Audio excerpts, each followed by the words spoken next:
प्रथम मंत्र में आपको अब ये 7 मंत्र बना के दिए जाते हैं। पहले 5 मंत्र देते थे नानक साहिब जी और परमेश्वर कबीर साहिब जी।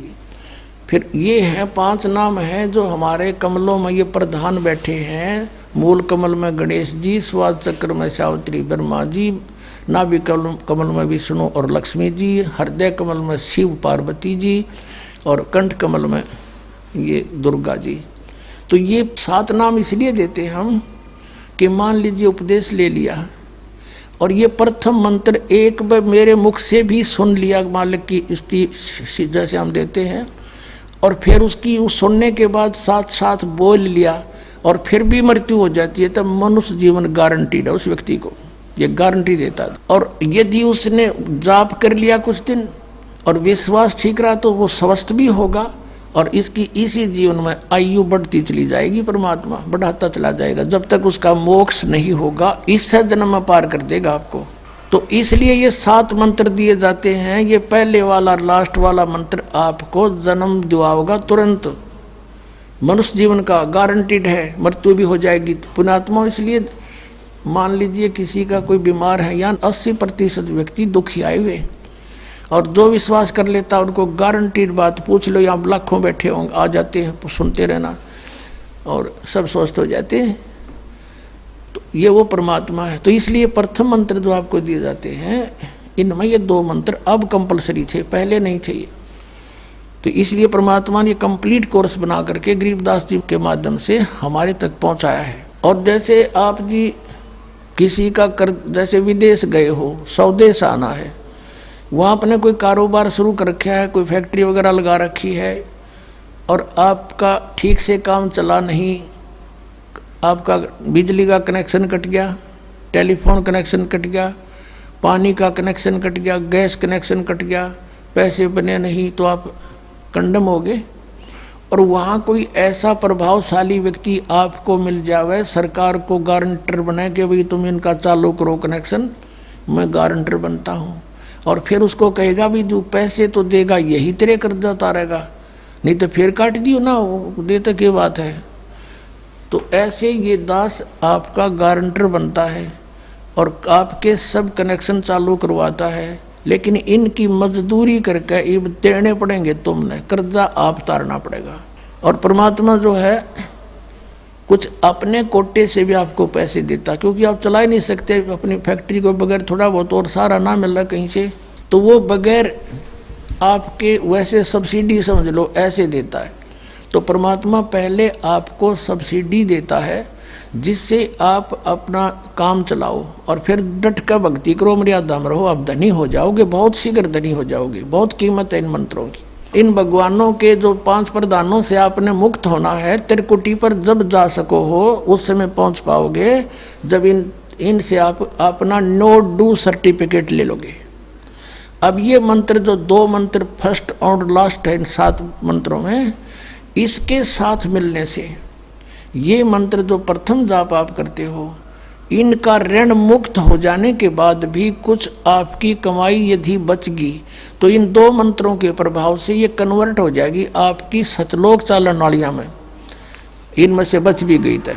और फिर जब आप यहाँ से प्रस्थान करोगे तो आपका अकाउंट, अब ये कहते हैं राधा स्वामी धन धन सतगुरु वाले, ये जय गुरुदेव वाले कहते हैं, हमारे गुरुजी तो कहते हैं हम तो सीधे त्रिकुटी से चलते हैं। यहाँ बताते हैं त्रिकुटी यहाँ नहीं है, त्रिकुटी इसके पीछे बैक में है, यहाँ पर जो नीचे से सारा ये तंत्र साथ मिला हुआ आता है, यहाँ है पीछे।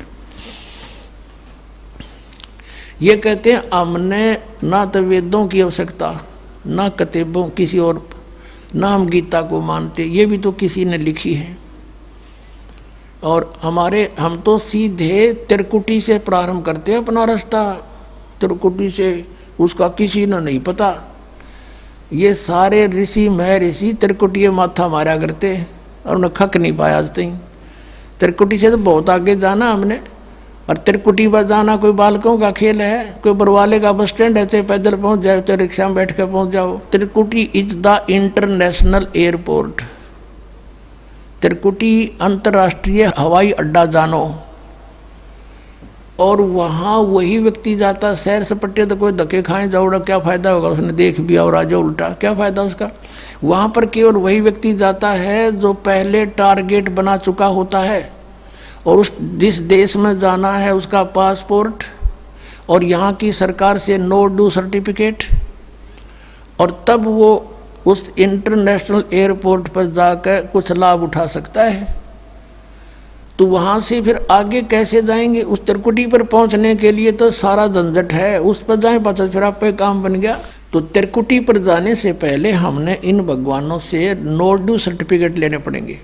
और आपकी ये ऐसी भक्ति है, इसे ऑटोमेटिक, ये देवता है, ये कोई किसी के साथ भेदभाव नहीं करते, आपकी कमाई एग्जैक्ट लिखी पाएगी कंप्यूटर की तरह, और जो आपका ड्यू शेष होगा आपको थमा दिया जाएगा। हृदय कमल में जीव रहता है, और इसके यहाँ से फिर ये सबसे पहले इसका रास्ता है त्रिकुटी बजाने का, सबसे पहले मूल कमल में जाना पड़ेगा। मूल कमल से फिर सीधा रास्ता बनता है त्रिकुटी तक जाने का। उससे पहले गणेश जी के लोक में से गुजरना पड़ेगा, उसका एक जैसे बैरियर होते हैं प्रत्येक बॉर्डर पे, यहाँ ऐसे बैरियर हैं। वहाँ जब आप जाओगे आपके सामने आपके मस्तिष्क पर जैसे लॉकेट होता है ऐसा लगा पाएगा, और तुरंत आपको कहा जाएगा चलो आप जाओ, आपकी ये पूंजी, और वो आपके उस मस्तिष्क में ऐसे लॉकेट पे वो नो ड्यू सर्टिफिकेट छपता चला जाएगा। फिर आगे चलोगे आप, आगे आप पहुँचोगे जब विष्णु जी के लोक में, वहाँ भी आपको ऑटोमेटिक मिलेगा, कोई बाधा नहीं मिलेगी, क्योंकि वहाँ तो चोरों को पकड़ा जाता है, सा को थोड़ा, वो देवता भी तो हैं, वो किसी के साथ जरा सी भी गड़बड़ नहीं करते। फिर ऐसे शिव के लोक में से शिव का इस कमल में हृदय कमल से फिर त्रिकुटी कंठ कमल में आएंगे, फिर हम त्रिकुटी पर पहुंचेंगे। अब त्रिकुटी पर जाने के बाद इस सतनाम के जो प्रथम मंत्र का अकाउंट वहाँ देंगे हम, लेकिन वहाँ पर यह काल बकवाद करवा देता है। यहाँ का जो जितने देव हैं ये अपने सतर पर कोई गलती नहीं करते, ये करवाता है। जैसे श्री कृष्ण, इसने सारे प्रयत्न किए थे कि भी युद्ध ना हो, सबसे प्रार्थना की थी दोनों पक्षों से, फिर इन्होंने देख लिया था कि ये मानना नहीं, ये तो इन मत बुद्धि भ्रष्ट हो चुकी है। और उसमें क्या था कि सब रिश्तेदार राजा आधे आधे बांटने थे उन्होंने। ये राजा को भाई जो कौरवों के पक्ष में आना चाहता है वो अपनी स्वीकृति दे दो, पांडवों के पक्ष में आना चाहता है वो अपनी स्वीकृति दे दो, ऐसे कति तैयारी होगी। तब श्री कृष्ण जी ने सोचा भाई अब ये तो मेरा भी नंबर आओगा, मैं भी राजा हूँ, और मैं पांडवों का रिश्तेदार, क्योंकि श्री कृष्ण की बहन अर्जुन का ब्याह रखी, रिश्तेदारी पक्की, और उधर से वो चाचे ताऊ थे, कोई अलग नहीं। तो श्री कृष्ण जी ने यहाँ तक कह दिया कि भी एक तरफ तक मैं हूँगा, एक तरफ मेरी सेना होगी, अब मांग लियो जिसको मांगना हो। और यहाँ तक भी कह दिया कि मैं हथियार नहीं उठाऊंगा। अब पांडव तो मुंह धो रहे थे श्री कृष्ण पे कि सर्वशक्तिमान है, ये जो हमारी तरफ पक्ष में हो गया तो अकेला ही बहुत है। तो फिर पांडव घबरा गए थे। पांडवों ने यहाँ तक कह दिया था प्रभु हमें 5 गांव दिवा दो, हम युद्ध नहीं करेंगे। वो नहीं मानना था, फिर भी छोड़ो इस बात को, हम आगे लेंगे। तो फिर जब महाभारत का युद्ध हुआ,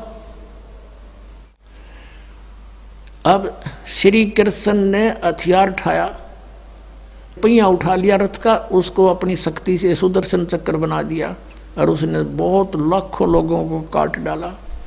अब ये अपने सतर पर गलती नहीं करते ये देवता, जब तक ये न्यूट्रल रहते हैं। और जब इस काल ने इन पर प्रभाव किया, अंदर प्रवेश कर गया इसके काल, श्री कृष्ण के पाप को बनवा दिए इसके, और सुदर्शन चक्र उठवा दिया और झूठा बना दिया, वह प्रतिज्ञा भंग करवा दी। ऐसे ये त्रिकुटी पर जाकर चाल चाल है, यहाँ तक नहीं बोलता ये। अब वहाँ ये कोशिश करता है कि इसको यहाँ उलझा दूँ। उससे पहले बहुत सी ऐसी बहुत से वहाँ पर त्रिकुटी तो एक बहुत बड़ा सांग है, बहुत बड़ा प्लेटफार्म है, और वहाँ पर कहीं पर डांस हो रहे हैं, कहीं पर दुकानें लगी हैं, औरतें खड़ी हैं, नाच रही हैं, कोई अर्धनग्न शरीर में खड़ी हैं, और बहुत से वैसे सुंदर सुंदर खड़े हाथी सजे हुए। तो ये जीव वहाँ जाकर बिचल जाता है। सब ये नकली गुरु भी वहीं खड़े हैं, नकली गुरुओं का रूप बनाकर तो काल आता है, और अपने असली गुरु का रूप बनाकर परमात्मा आते। इस दास के रूप में आपको त्रिकुटी पर उपलब्ध होंगे परमात्मा। तो वहाँ क्या होगा कि कई बार ये काल भी परमात्मा यानी असली गुरु का रूप बनाकर खड़ा हो जाता है। तो सबसे पहले आप क्या करोगे, प्रणाम जब करोगे गुरुदेव को, ये स्वभाव तो आपका यहाँ बना ही दिया जाता है, गुरु जी दिखे दंडवत करोगे।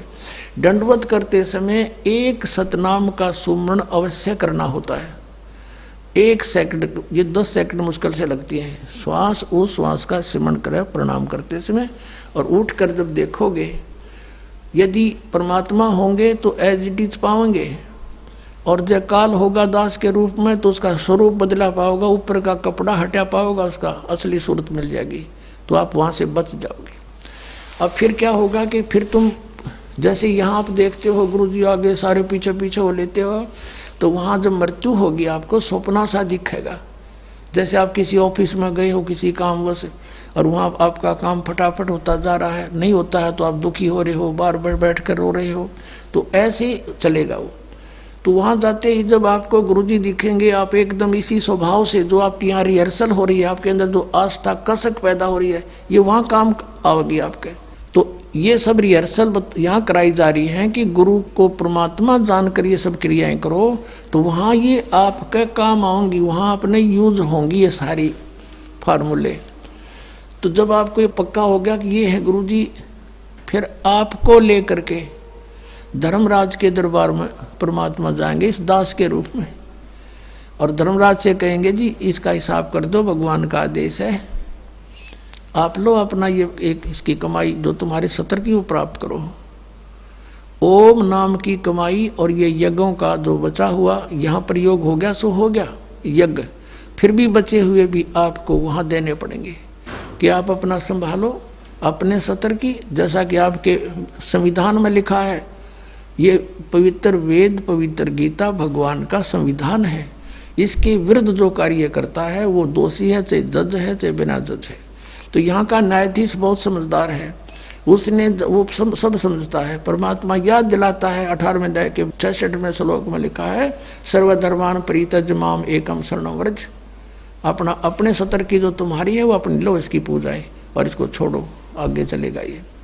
तो वहाँ सतनाम के प्रथम मंत्र का जाप हम वहाँ देंगे, यज्ञ दे देंगे, फिर ये वहाँ से चलेगा। फिर वो आगे जागा तो पार ब्रह्म के लोक से हमने पार होना है। वहाँ पर सतनाम के दूसरे मंत्र की कमाई जो श्वास उश्वास से की हुई है, ये उसके दरबार में जाकर अक्षर पुरुष यानी परब्रह्म के लोक में जा करके उसको देंगे, वो आगे जाने अलाउड कर देगा। उसके 7 संग ब्रह्मांडों से पार होना हमने सहयोग देगा वहाँ से वो वहाँ तक जाने का, उस टैक्स के बदले में। अब यहाँ बताया है कि जे तू पढ़ा पंडित बिन दोई अक्षर दोई नावा, और पर्णवत नानक एक लंघाए जे कर सत समावा। अब ये 2 अक्षर का नाम जो सतनाम है, ये हमें भंवर गुफा तक पहुंचा देगा। भंवर गुफा है, जैसे अभी तक हमने 10 द्वार सुने थे, तो यहाँ परमात्मा ने गरीबदास साहिब जी के माध्यम से कहा है कि 12 मद मैल मठ बोरे बहुर ना दे धरे रे। वो तो 12वें द्वार को पार करके है वो मठ, वो स्थान, वो ठोड़ ठिकाना। फिर जहाँ जाने के बाद बहुर ना दे धरे रे, फिर दोबारा जन्म कभी नहीं होता। एक 10वां द्वार तो इस शरीर से निकलना है।